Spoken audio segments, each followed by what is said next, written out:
Well, I'll tell you the origin behind that. It was not out of any form of trying to emulate or copy anything that had come before.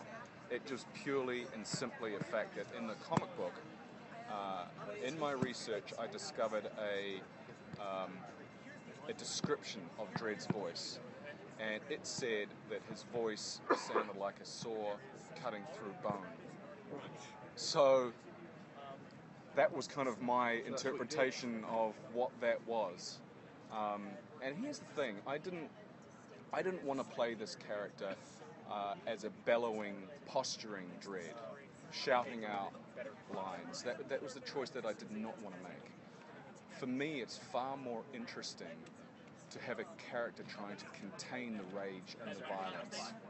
And without the use of my eyes, I had to figure out where that voice was going to sit and how I could basically maximize the opportunity to express as much as I could in any given moment.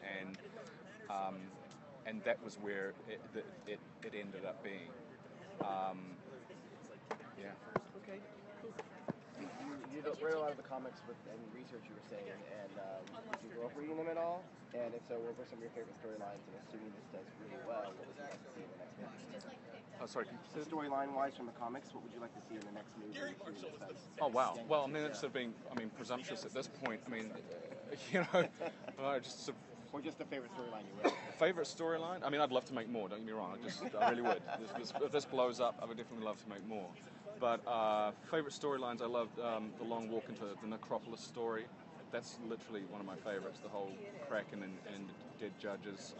Anderson getting encased in Boeing, that whole story. Judge Dredd Origins, I think it's really good, and particularly for anybody who is not familiar with the Dredd world, that's like a really good kind of entry-level story. And it was a comic that was written relatively late in the history of Dredd. So there's kind of a wonderful maturity about it and a questioning which I particularly like. And America, I really like America as well, because Dredd's he's literally the bad guy in that story. Yeah. I know you talked about, just using your mouth and your nose earlier, but I was wondering if this is something that you do. If you could take us through like a step-by-step process of becoming the judge, like what you have to do to yourself, to your mind. Mm-hmm. Okay, well the first thing that I did was spend about 14 weeks in a gym lifting heavy things. I got into sick shape and worked out twice a day, ate 6 or 7 times a day, and it was hell. It was torture. I mean, it's like I was not a nice person to live with during that process. And even more than that, actually, I had to promote Red while training for Dredd. So I was flying internationally, meeting up with you guys, and I'd finished doing one of these, get with my trainer and go down and find a gym, and we would be hopping on planes with suitcases of food. So anyway, yeah, so there was the physical aspect. Then obviously I just went through a huge process of sort of getting my hands on every single Dredd comic that I could, and I compiled a book which I'd find something in the source material that was relevant to the film, or something that I wanted to do, or a tone that I liked, whether it be a dry one-liner or even just something that I thought that was a particular strong image that we should incorporate in the film. So I just compiled this book, and it was through that process that I discovered the whole voice thing. So I had to find that door. And then when I got on the ground in Cape Town, then began the process of sort of physically morphing into the character. So about 3 weeks of pre-production before we started shooting. Every day I would come in and I would don the full outfit and just stay in it all day and learn to sort of how to walk and how to move and what the limitations were, which I'd have to say honestly wasn't that comfortable considering it was Cape Town in summer. I'm wearing a full leather bike outfit and a helmet.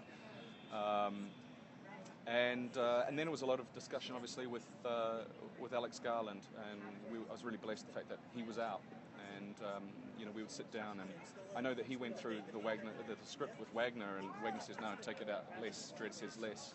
And then he met me after that, and I was like, take that out. No, Dredd says less. Like, I was just trying to reduce it down to the bare minimum. And that was really. And then there was also the combat stuff, that aspect. You know, we hooked up with an ex-British military team of guys, and they taught us how to, you know, move together and clear a space and move tactically. And then they gave us these airsoft pistols, which were made up as replicas of the Lawgiver.